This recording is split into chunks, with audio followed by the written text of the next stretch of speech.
Welcome to the program, Frédéric Petit. Welcome, thank you for your invitation. President of France, Emmanuel Macron, does not exclude sending ground troops to Ukraine. However, President Macron has proposed to organize a ceasefire in Ukraine during the Olympic Games in Paris. Why does President Macron make such a controversial statements? Well, first of all, I think it's not controversial. It's logical.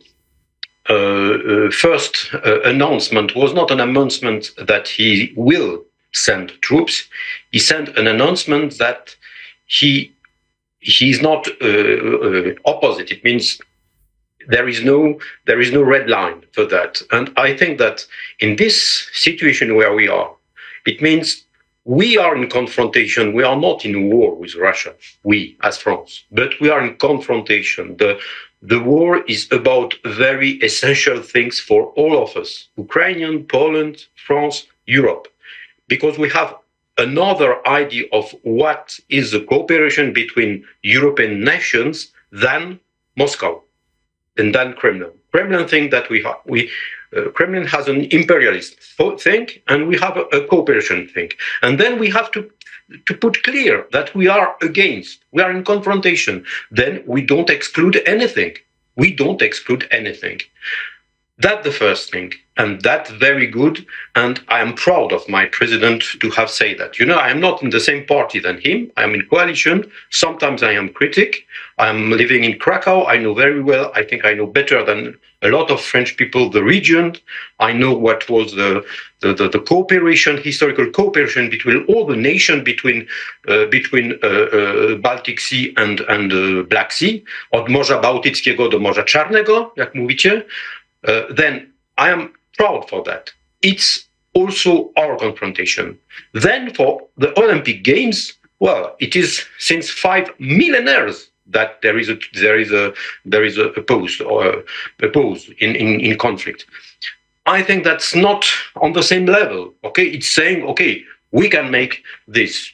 It's a little tactic. It's a little logical historically. We will see. For me, it's not on the same level. It's not contradictory because it's not on the same level. The main message is we don't agree with you. We will help Ukraine to fight, and don't aggress us. We are not in the same camp. Do you believe that Russia would follow any kind of ceasefire agreement, even if it is agreed during the Olympic Games in Paris? No, I don't think so. Of course, it's a game. That's the reason why it's not on the same level. I think if it is, we have to make this proposal as a kind of choreography, but I don't believe that even in the Olympic Games, the Russia will be trustable. They are not trustable. They are using chemical. They are making crypto mobilization instead of mobilization. They are playing even with their own peoples, with us. It means they have many peoples. And, having soldiers fighting against Ukrainian that are moving Russian, and this soldier normally defending Russian people and so on, they are not moving Russian, okay? And they are killing people moving Russian in the name of Russian. It's completely stupid, and I think we cannot trust Kremlin, even if they agree about this little idea. But I think these things are not on the same level than the fact that we are ready. We are ready. Don't come. We are ready, and we are understanding at the end of the day. We understand in France what in the east of Europe they understood since years, that you are a threat for our model. From your perspective, what did President Macron want to achieve by making such a statements about possible ceasefire during the Olympic Games? It's a way to maintain the issue on the table. It's a way to maintain the issue on the table. Because there is a lot of uncertainty behind that. Will they accept? Won't they accept? Normally, we are all we are all aware that it will be roughly in the time where there should be an offensive, a Russian offensive, and so on. Well, it's tactical. It's leaving the issue on the table is about that. It's not about a great solution and a great solution and the genial idea. It's a kind of game in order to place the subject on the top of the table, and well, if there is some kind of little agreement, something that there is the Olympic Committee accepted a little some of players and so on. Well, for me, it's good to maintain the issue on the top of the table for the news and so on. We will talk about that. We will see. Remember that in the last Olympic game there were an issue with the Ukrainian, the Belarus women and so on. Well, it's a way to maintain that. It's not a solution, of course. Also, Russian sportsmen would participate in the Olympic Games as a neutral players. Yes. Do you support such a decision, and what do you think about it? Well, I am an older sportsman. I have no political idea about that. For me, sport is not words a game. Well, I'm not in the Olympic decision, the Olympic Committee. I know that it's something that was already done in other situations. I'm applying the rules. If the rules are allowing such a possibility, well, why not? But I will not. I have no personal opinion about that. I'm not a lot. I am. What is disturbing me to sleep? It's not the Olympic game. It's a war. Then there may be also another things with this decision that even if the Olympic Committee accepts, they have to get a visa. Okay, and well, there is also a space of possibility here to discuss and to maintain that on the top of the diplomatic issues, because a visa has nothing to see with the authority of the Olympic Committee. You have to get a visa. Do you expect Russian players to get a visa? Well, if they come, they will have to have. Anyway, it's not the Olympic Committee which is deciding that. The Olympic Committee can accept. It was clear that there will be no flags with them. They will be neutral. Okay, that the decision which is made now with the Olympic Committee, and it is his authority to do that. The next thing that, well, if they have to do that, I think that, for example, people under sanctions or people under very, very serious accusation will not travel, even if they are good sportsmen. Iran has attacked Israel with more than 300 drones and missiles. Israel has already retaliated. However, the French Air Force has helped Israel to defend itself in the air. Why can't the French Air Force do the same in Ukraine? Okay, the parallel is not very good for me for two reasons. I will answer you first for the Middle East and then for the comparison with Ukraine. For the Middle East, well, it was arrangement. France did what they had to do and what they are engaged to do. Okay, because they are protecting also some other things, and not only they were not in the order of Israel. It was other things, because in the all international agreements there are things that you have to react if. Okay, and then you react because military people are very strict and they made their job. Okay, I think that we have now a very interesting thing in Israel, because we are the question, the diplomatic international question is who reacts to whom. It means, is the Iran reaction a reaction over the Damas bombing by Israel or not? Okay, and I think it's a kind of there is a window for the internal situation to analyze in a way that would help. I say help Israel to come back to democracy. And I think that now the problem that we have with Israel is that there are a lot of other states which are mixed with the peace making, and we are. I know that a part of the Israeli government now wants to react. Okay, and I think it would be an error to react now on this kind of thing, because it will be against the interests of the people of Israel. Then the comparison with Ukraine and the bombing of Ukraine is not exactly the same, because of the international agreements I talk about. And secondly, because of the way you can protect, the protection of air is a kind of complex game, and I think that for me the main problem is that Ukraine is missing ammunitions. I heard that it is on a solving path now. After that, you can interfere. For example, French planes are now, because they have the right and even the obligation to do that, patrolling on the border with Ukraine, and they already had actions there to protect the OTAN territories, the Polish territory, and so on. Then I think that the France would now intervene without clear agreement and without rules, and without Ukrainian army to make its role, it will be more a problem than a solution. The real thing is that we have to complete and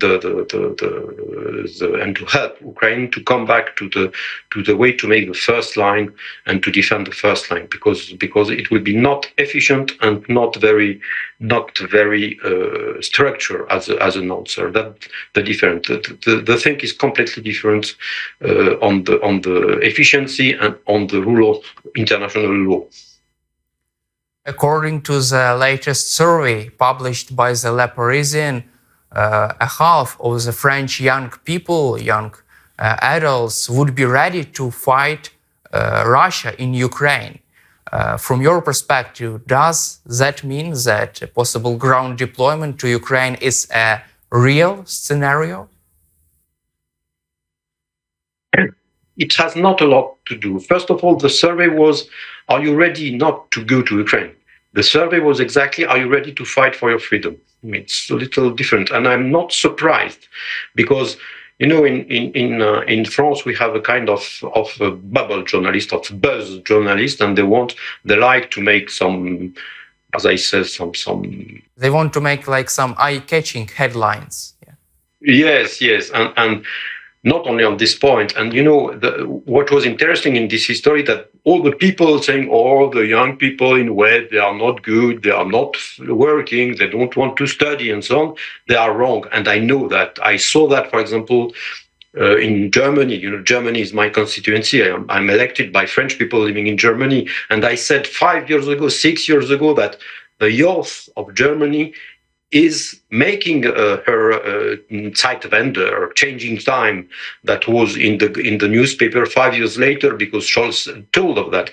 I know that we have a very strong and a very engaged youth. We have youth which is able to go each Friday on the street. Okay, of course, we don't agree about the team, we don't agree about the method, but they are engaged, and I'm not surprised that they are saying, yes, I will fight for my liberty. Okay, then is it connected with the announcement of Macron? I don't think so. Because in France we have a tradition, and in a lot of European countries we have rather a tradition of professional militarization, and there will not be. We don't need, as the Kremlin is fighting a lot of people to die and to make a kind of wave. Okay, we are not fighting like that in our democracy. We are fighting in another way. Our soldiers are citizens, engaged citizens. They are not mercenary or prisoners. Okay, then I think that anyway, if we go as I said before, if we are ready to defend ourselves, and there is no red line if we are in danger, it will not be the young people at the beginning. It will be the professional one. The young people, the fact that the young people are ready to engage themselves, it means what? It means maybe they can become professional. It means it's not a job that is awful. Okay, I can give and make a school and go to be a fighter in my life and to have progression. It can be my career. Okay, that's good for that. That's good that we have people like that. Okay, and the second thing is that we can help and we can support. It means that the public opinion is taking awareness about what it's about. And personally, for me, this survey was a kind of confirmation that what I'm saying since years, a little alone in the French Parliament, is true. It's true. I think that I'm proud that the young people around me and that are saying to me, they are ready. They are ready. What does the public opinion in France say about possible ground or air deployment to Ukraine right now, for example, by professional soldiers? Well, the theme is not very discussed now. I think that the majority of the public opinion is aware that it is our confrontation. I think there is no doubt about that.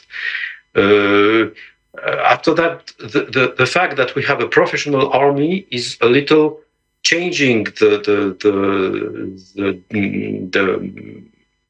how can I say the relationships between society and fighting. Okay, then and then we are not discussing that every day. I think we engage ourselves. Our army is engaged. No, it's engaged in part of the world, and for example in Israel. Then it's not a kind of big mobilization. People saying. Discussing in all the coffee about that, but I think they are ready and they are understanding more and more that the way the Kremlin is thinking the world is a danger. It is not only that it's not our model, but we cannot agree with that. We cannot agree with a model where the language defines the boss. You are speaking Russian even if you are not living in my country. You are speaking Russian, then I am the boss. No, it's not democracy. Democracy is a citizenship more than an ethnicity, and that's what we are telling to the world in Europe since decades. And we understand more and more that it is what is the stake of this confrontation. We are not the United States with this kind of melting pot. We are not China with this Communist Party bureaucracy, and we are not Russia with this kind of third Rome that I will save the world because the world will Ruski Mir and so on. We have to fight with that because the world cannot develop with that. Wall Street Journal reported that President of France Emmanuel Macron tried to convince President Biden and the German Chancellor Olaf Scholz to get more tougher position on Russian President Putin. However, leaders of the United States and Germany refused to change their position and refused not to exclude ground deployment to Ukraine. Do you see President Macron as a lone soldier among the Western leaders right now with his position on Ukraine?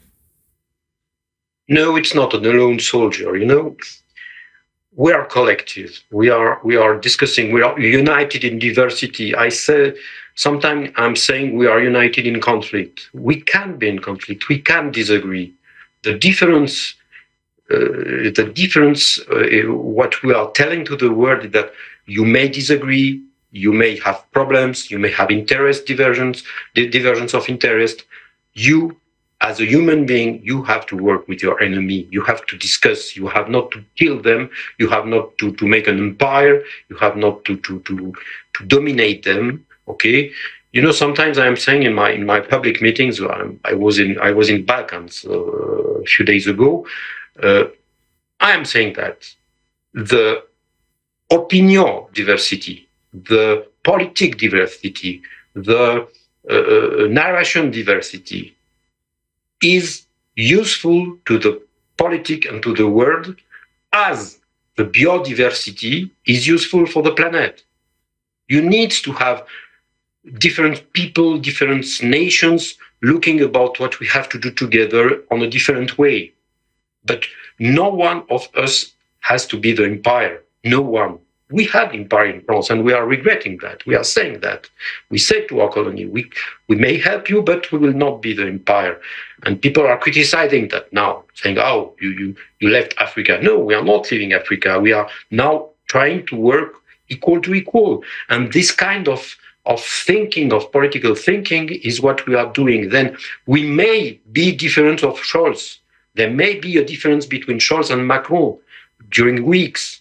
Then, for example, as parliamentary, we agree. I was with a German colleague in Balkan, and we completely agree together. And then, when you are in a family, nobody is always agree always with everybody. You have difference, and through this difference, if we are not killing ourselves one another, we will be stronger. We will be stronger than the Communist Party of China, will be stronger than the Moscovite imperialist, and will be stronger of the melting pot of USA. We have to be different. We have to discuss. We have to solve this difference, discussing. And then you see that, okay, Macron is saying something, Scholz is saying something, Macron say no, Biden say no, and so on, and then we are going on. It's taking time, but it is developing humanity. It's not an easy thing. It's a very crucial thing. We have to take time for that. It's normal. These differences are normal for me, and they are normal, and they are not a problem. We are human beings. We are politics, and we know how to solve these differences and to get together. It seems like the US Congress could finally pass Ukraine aid. If Congress passes Ukraine aid, from your perspective, would President Macron make his promises real? Would he make his promises happen? Would France continue its support for Ukraine at the same level, even if Congress finally passes Ukraine aid? Of course, but I would say that even if Congress is not voting, France will help as strong as they can, as we can. I think this is a discussion which is practically over in France. Practically over. Everybody agree with that. Of course, we are not out of place without the volume of the help that we can get from the Congress decision. It will be not the same. Okay, but I was also a sportsman. I never refuse. You have to play. You have to make your job, and it's not because you are sure to win that you have to fight for your ideas. Our ideas are good ideas. I am believing in these ideas. I am believing that we are useful to the world, not only to us but to the world. And then I will fight, even if I am not the strongest every time. This decision is a good decision, which is coming from the Congress, but it will have an impact on what Macron and France will said, but it will not be a making decision. Our decision is done. We are in the camp of Ukraine. Wouldn't Europe forgot about its promises to strengthen support for Ukraine, even if the United States finally takes lead and passes this big aid package for Ukraine? Would not Europe forgot about its promises? No. I think that I have the feeling, and not only in France, but in every country where I am, in Lithuania, in Poland, in Romania, even in Balkans, I think that we finished the time where the Europe was a kind of lazy Europe. That means that, okay, our big brother is making the job. We can continue to play. No, we know that even if they are joining us, we'll have to be stronger in our part. You know, there is something that's very technical but very symbolic for me. Then in the agreement for the NATO agreement at the very beginning, the words European pillar was inside. European pillar is not a new idea from Macron or from the last 5 years. European pillar is in the NATO agreement. It has to be a European pillar. And then I think that the fact that the European pillar has to be a pillar, something solid, something real, something defined, and not a vague idea that, okay, they can help. Sometimes they can help, but they are doing what they are doing what they want. They are making business with China and not having army or something like that. No, European pillar has to exist. We are coming back to this idea, which is very good, and we have to come back to this idea, whatever the American pillar will be. Thank you, Mr. Petit, for your time and for your support for Ukraine, and glory to Ukraine. Well, Eroim Slava. Thank you. And thank you very much for invitation, and I'm to your disposal, of course.